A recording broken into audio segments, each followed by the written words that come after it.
From the record from the year 1991, Team USA is loaded with talent.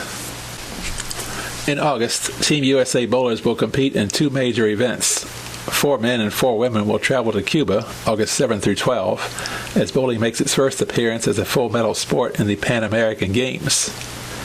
Then, August 22 through 31, they will be joined by the other 4 members of the squad for a trip to Singapore for the Federation Internationale de Keelers World Championships.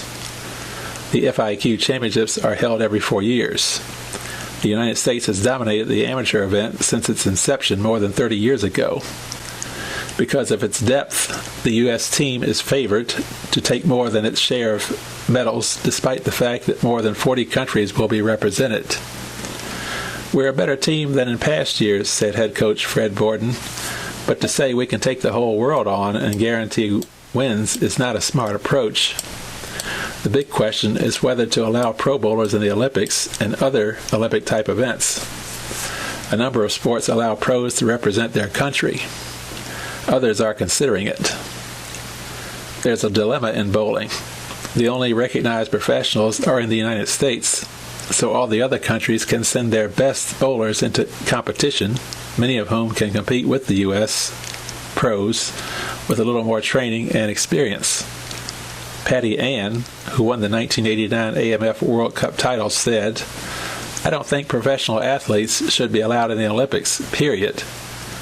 Rick Steelsmith, who won individual honors in the 1987 FIQ Championships and became the Professional Bowlers Association 1988 Rookie of the Year, said, "It would be good to let pros compete because the other countries are putting their top players in international competition.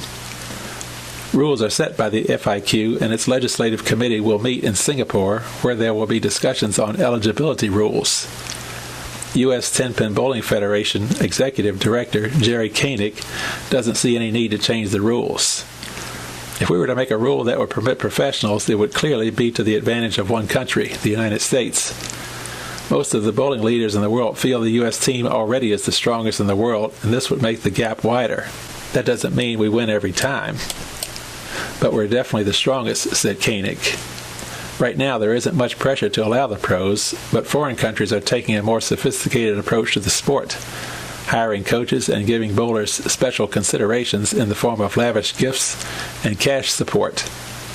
If they start knocking off the U.S., you will soon see a push to allow the pros to bring home medals."